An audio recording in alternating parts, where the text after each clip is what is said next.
We're back on Mountain Outpost. Chris Warden. Leah Yingling. Special thanks to our sponsors here. We've got Hoka and The Feed. And our next interview is somebody who I actually met on course here a couple years ago, and I wanted to kind of bring it back around when I saw you were back in the field. Ryan Van Duzer, welcome to the show. Thank you so much for having me. I am very, very excited to be here. This is one of my favorite races. I've been running since I was 6 years old, and there's something special about Havelina, and this will be my fourth time. I haven't been here for 5 years. So I'm happy to be back and happy to see you. Yes, and you know what?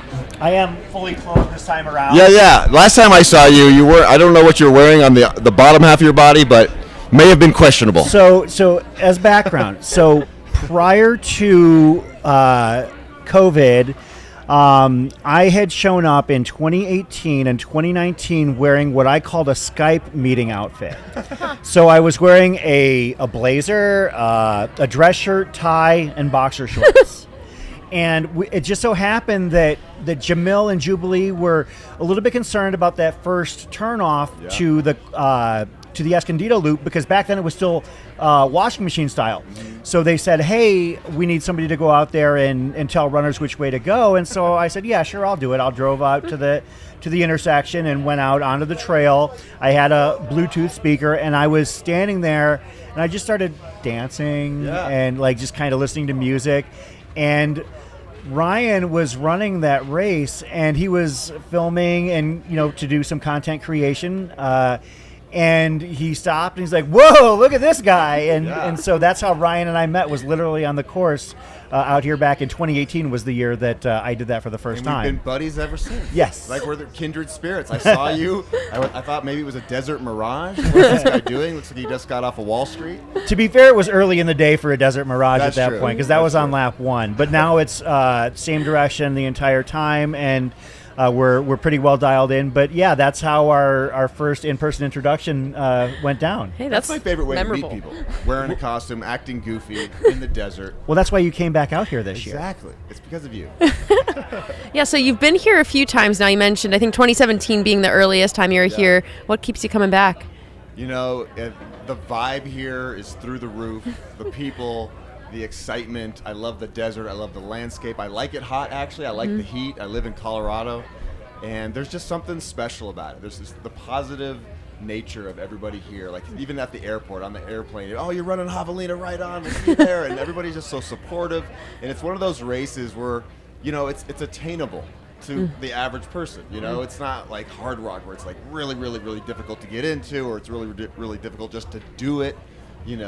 We can all like make Havelina happen, as long as you go slow, you just keep moving forward. So Ryan, you come from a very heavy cycling background and bike riding background. So like I was not aware of what your background was. So for those who are not familiar with you, because they're more tuned into trail running, describe or tell us a little bit about yourself. Yeah, so I started running when I was like 6 years old. I was diagnosed with very high blood pressure. Long story short, my doctor said, you need to stay healthy, you need to keep your heart healthy, and to do that, you need to run. And I was like, okay, kind of like my Forrest Gump moment. And from that day on, I ran a lot, and I was one of those weird kids that would wake up before elementary school and go like running for a few miles. And we have a big race in Boulder called the Boulder. It's a 10K, 50,000 people. I started doing that when I was 6, and I loved it. And that this led to high school track and all those other things, and participating in races. And then my very first ultra marathon was actually at Burning Man. I was going to Burning Man for the very first time, and I was just Googling to see if there were running groups, because I'm like, well, if I'm going to be out there for 7 days, I'm going to want to run a little bit. Maybe there's some people who want to run with me. And I found a camp who actually put on an ultra marathon, a 50K. And I was like, okay, I've never done that distance. I had done marathons. And that's how it started. And the same thing at Burning Man. The community, the support, the fun, the camaraderie. And that's how I got hooked on ultras. I was just going to ask you about that. I'm on your ultra sign up here, and I see 8 years worth of Burning Man 50K. Yeah. So that race must be something special. It is something special. Burning Man in general is something special, but that race is specifically, there people run naked, people run in crazy costumes, and you're running through dance floors, and people have been partying all night, and it's just an epic scene. It's kind of like this to a degree. Havelina's got some of that Burning Man vibe. where it's just a lot of self-expression and fun, and the desert landscape is also very similar. So with the Burning Man Ultra, so are you familiar with Bob Hearn? Yeah. Oh, so yeah, for sure. You run with Bob Hearn out absolutely. there. So Bob Hearn is notorious for running in a banana hammock out Yes.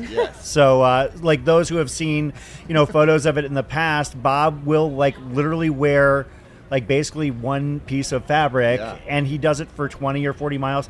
And Bob is like one of the smartest human beings on the planet. Yeah. It's like a very fascinating guy. He was like literally like a day 2 Apple employee that just happens to have a wild side to him that he expresses here at this race and at Burning Man, and also can run 150 miles in 24 hours. Yeah. So with regard to your other passion, cycling, share about your experiences. And I would say that, if I were to describe how I know you, I would say it's as content creator. Yeah. So talk about your YouTube channel, what you do on there. So my goal, I got a degree in broadcast journalism, but I didn't want to go into typical, nightly news. I wanted to create more documentary style content, and I wanted to create content that was like happy news. Because you watch the news today and it's pretty scary, and it's kind of always been that way. I wanted to create content that made people feel good and also inspired them in some way, shape, or form. And so I just started making videos on YouTube in about 2016, documenting my adventures with the hopes of inspiring people to get off their couches and to try something challenging for themselves. So that really, at the core of what I do, that's the point. I want people to watch my content and say, hey, that guy's having the time of his life. I want to do that too. And I'm going to go give it a shot. And it doesn't have to be 100 miles. It could be a 5K or whatever it is. Well, that's how I could tell immediately when I first met you out on the course that you were out there to have a blast. Yeah. And I did go back and watch those YouTube videos that you created, and I was like, not only were you having a blast, you still finished the race in like, what, 20 hours, 21 hours? Yeah. Still had a hell of a day. Yeah, I can, when I focus, I can kind of go fast. And somebody just jokingly today said, what if you actually trained for this? I'm like, wow, maybe it'd be easier. But I don't want it to be easy. I want it to be a challenge, Can you talk a little bit about who will be supporting you out there tomorrow? Yes, my very good friend Dana, who has been with me at every ultra marathon. She's right there. Can she come up and say hi? Oh, Dana, come on Dana, up. come on up and say hi. Dana, have you been at all 8 of the Burning Man 50Ks? She has not been at all of them. She's been at one of them. This is Dana. I love her so much. All the hundreds. Oh, that's Every awesome. single one of my 100-mile races. 2 Leadvilles, 3. Grab that microphone right Javelinas. there, Dana, if you want. And grab that mic. And so she is one of my best friends. She's like a mentor. I think it's on. It's good to go. Yeah, it's on. Yeah. Check. Check. There you go. She's one of my best friends. She's a mentor. She's an athlete herself, and she just exudes like positive, just vibes, and she keeps me going. You can tell Ryan is just so sweet, but I'm really here because I'm his good luck charm. He always finishes when I'm here.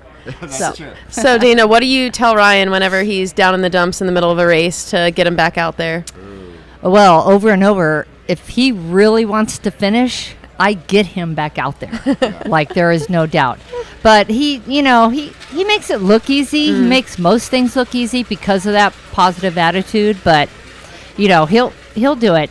But we can have a safe word just in case. A safe word. Everyone needs one. We're gonna finish this. You are finishing this. Yeah, it's been 5 Yeah. years. We're gonna make Yeah. it happen. Ryan, Yeah. you're very vocal about your I'm gonna let you do your dietary. thing. Bye, Dana.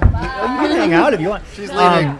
You're very vocal about your dietary preferences Yeah. and how you approach your fueling. Can you talk about that? Yeah, I've been a vegetarian for over 20 years, and I decided to be a vegetarian because I took this really hippy-dippy class at the University of Colorado. It was all about Gandhi and Gandhi's life, and I wanted to be just like Gandhi. I'm like, I love this nonviolent protest. I love the idea of like not putting animals through harm for my own personal desires, and I'm going to try to be a vegetarian. And that's when I decided to be plant-based, and it's a big part of my life, and it's sometimes tricky when you travel the world, but I'm a rice and beans kind of guy, and so there's always rice and beans. And It's one of the things I love about this race is that people will walk away from it after their first time here amazed at how accommodating Aravaipa is about vegetarian and vegan plant-based Totally. lifestyles, because Absolutely. it is important to Jamil as the owner-operator because he is a vegan as well. Yep. So. Well, I remember the first Havelina in 2017, last loop, it's really late, you need some real food after eating gels and sweet stuff all day, and they had veggie burgers. I was blown away. I was so happy. So it's actually leveled up since then. So Okay. Jackass Junction will have like a full-blown spread. I mean, they will have like, things going on the grill, but they will also have like a separate grill set up for more veggie burgers and everything. Yeah. So we got you covered. Oh man, I'm so excited. I'm really here for the food. That's the real reason. That's the real reason for sure. So, are you gonna document this run? Yeah, I've got my camera. I've got my little GoPro on a stick, and I'll run around with it. And the reason why I love documenting this race in particular is because it is so vibrant, and there's so many wonderful people and costumes and stories. And so a lot of times I'm on mile 60, and I'll meet somebody interesting. And just like any race, unless you're going really, really fast, you have time to talk to people and get to know them. And then I'll be like, hey, do you mind if I film you and get you on my channel? I'm sure my audience would love to hear your story. And so I'll do these running interviews while I'm doing the race. Mm-hmm. That's awesome. It's a blast. And people often comment on my videos saying, oh, doesn't that slow you down with the camera and talking to people all the time? And I actually think that it takes my mind off the pain sometimes as I'm like talking to somebody else, and I'm forgetting about my own like pity party that I might fall into. And so I love chatting with people the whole way. That's awesome. So speaking of distractions, what kind of costume will you be sporting out there tomorrow? I wish I had a good costume. I actually have my hot pink shirt from my very first Burning Man Ultra. Oh, nice. So it's like my good luck charm shirt, and I have some special socks that I wear. Haven't washed them in years. Just kidding. So after you get done with this race, that'll be 4? Yeah, 4 javelinas. So does that mean like you'll come back next year to get that jacket? Yes. I was just joking with somebody today. It's like, I want to get that free jacket. Fly to That costs like fly 4 to years, Phoenix 5 5 years. times, and all the money poured into this race. I want that jacket. So yeah, I will definitely be back. And one more question from me. What shoes are you going to be wearing during the race? These are my shoes. Can you see them? That's Oh, they match your nice. shirt. Nice. Nice. I love Speed Goats. I've been wearing Speed Goats in all my races. They're nice and cushy. A lot of people have so many different varieties of shoes that they wear, but this is my one, just like ride or die. Trusty Rusty. You kind of need to have that sometimes. Yeah, absolutely. Yeah. Well, Ryan, we're really excited to see you out there tomorrow. I'm sure you'll be bringing the energy and catching some people for your YouTube channel. Thank you. I think everybody here in the Aravapa and Mountain Outpost room is a fan of yours, so they're really excited to see you succeed and get that fourth finish? Yes. Fourth finish. Oh, and then next year for 5. That'll be awesome. Ryan Van Duzer, thanks for joining us. So good to see you too. Awesome. Yeah. Cheers. We'll be back with our next interview here in just a few moments on the Mountain Outpost YouTube channel. This is the Havelina 100 presented by Hoka and The Feed. We'll be right back. Yay. That was awesome. All right, Ryan, thanks for joining us.